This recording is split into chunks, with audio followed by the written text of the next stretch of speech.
You know, it's a little bittersweet here on this Monday, CBS Sports HQ. Bittersweet because the high school football season is over. However, we do get the MaxPreps final rankings, and you're taking a look at teams 11 through 25. Naturally, a lot of California schools, Texas, and Florida, but good to see some mainstays like Bergen Catholic in the mix. And even newcomers like Clay Chalkville out of Alabama cracking the top 25.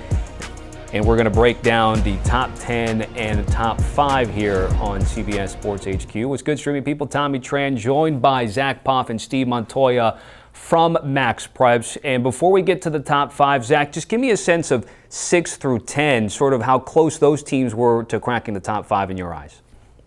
Yeah, they were very close. You know, St. John Bosco, they check in at number 6. This is the team that arguably had the toughest schedule in the country. They did have 2 losses, but they played the best competition all year. And then at number 7, you got Philly Power, St. Joseph's Prep. Their only loss came to IMG Academy. They won their second straight 6A state title.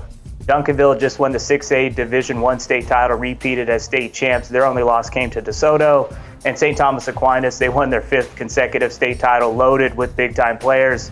And shout out to Massillon, man.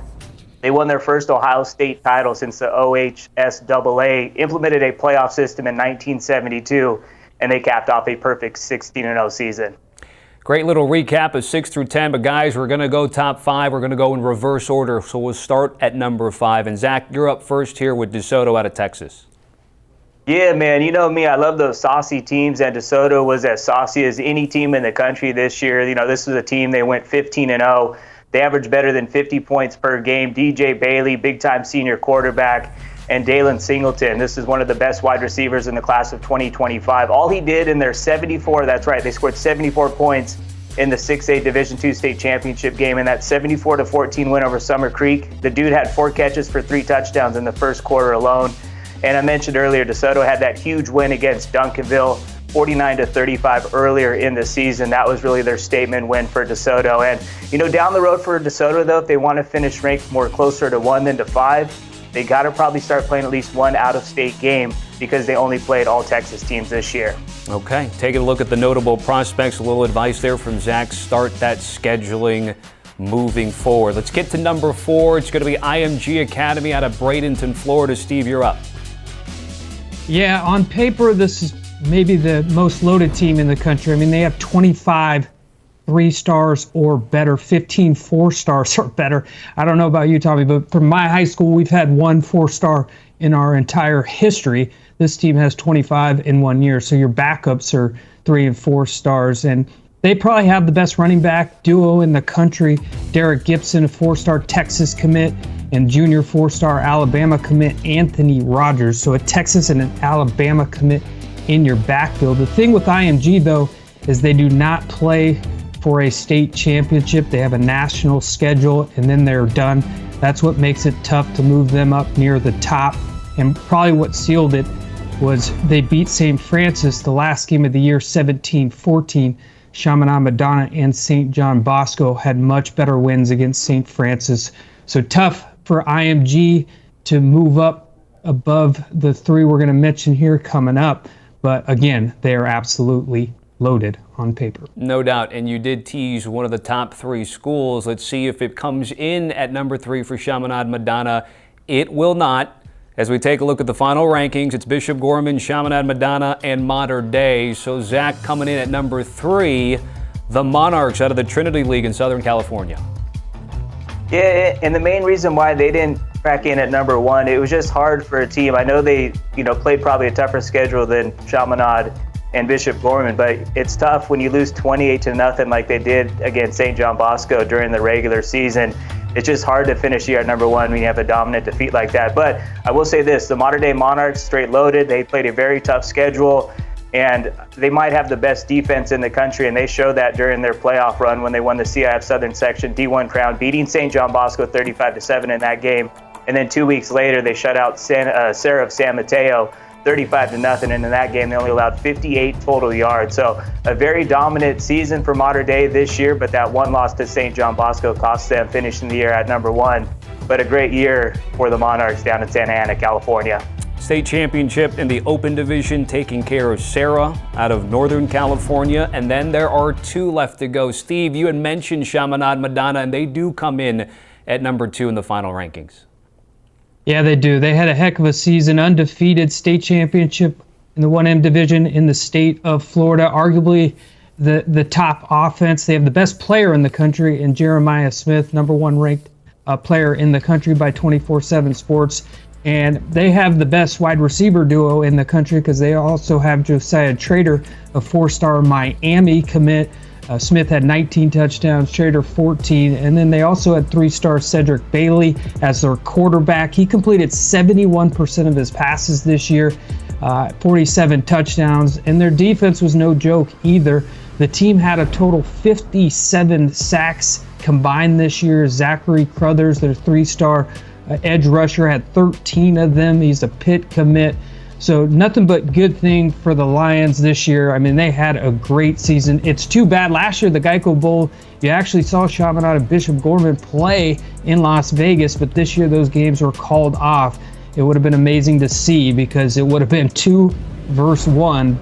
But for now, Chaminade Madonna, the Lions from Florida, come in at number 2. I would have signed up for maybe a tiebreaker national championship type bowl between these 2 teams. So as Steve alluded to there, Chaminade Madonna comes in number 2. Zach, that means at number 1, the Las Vegas school powerhouse known as Bishop Gorman. Yeah, man, Las Vegas is going to be popping, man. They're the number 1 team in the country, the first time since 2016. And this was a team I was just super impressed with all season. I love their senior quarterback, Micah Alejado. I've been working at MaxPreps now for 10 years. And Micah Alejado is one of the best quarterbacks I have covered during my time here.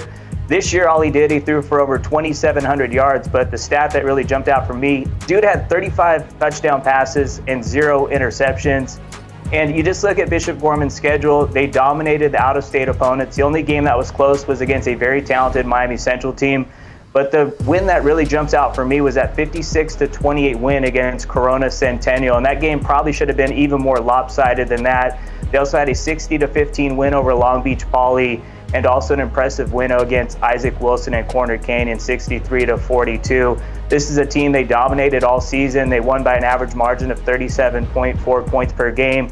They also averaged over 50 points per game. So this is a team, I think if they played anybody in the country, they're going to be the favorite going in. And a lot of that has to do with the dominance of Mike Alejado and that great offensive line led by Douglas Utu and SJ Alofa Atuli, 2 standout junior offensive linemen. You know me, Tommy, I love the offensive line. And when you have a dominant offensive line, that usually bodes well for teams putting W's on the scoreboard. No doubt. The teams that we're taking a look here, the top 5, especially the top 3, all worthy of being national champs. But of course, we can only give it to one. Zach, Steve, do not go anywhere. We're not done yet. We're going to take a break here at CBS Sports HQ. But when we return, we've got a special guest from the national champs. It's that man right there. Brent Browner going to be joining us on the show. Zach and Steve are going to stick around. We're going to ask them about the magical season and what it took for them to get it all done. That's coming up next.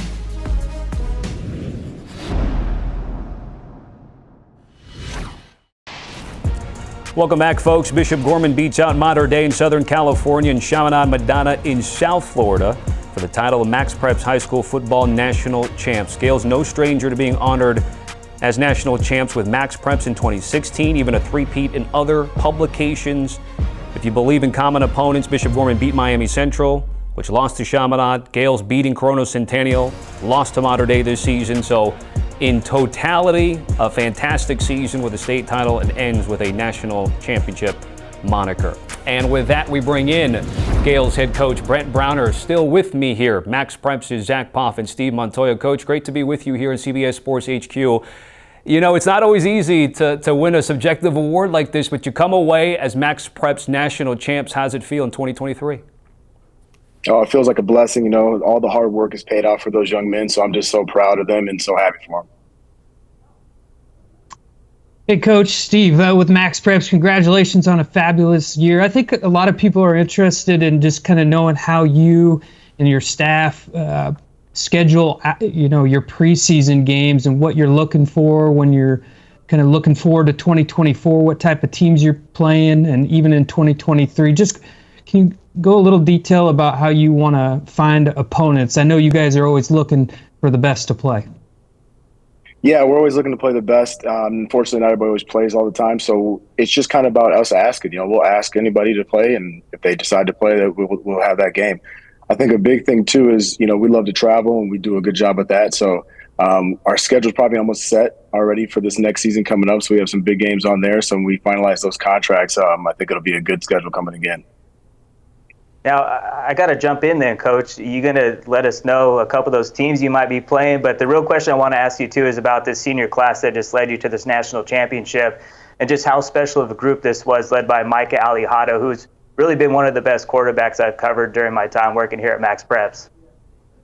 This group is just special. This is a group that when I took over as head coach, these are the guys that came in with me, and Micah, being who he is and how he's played again.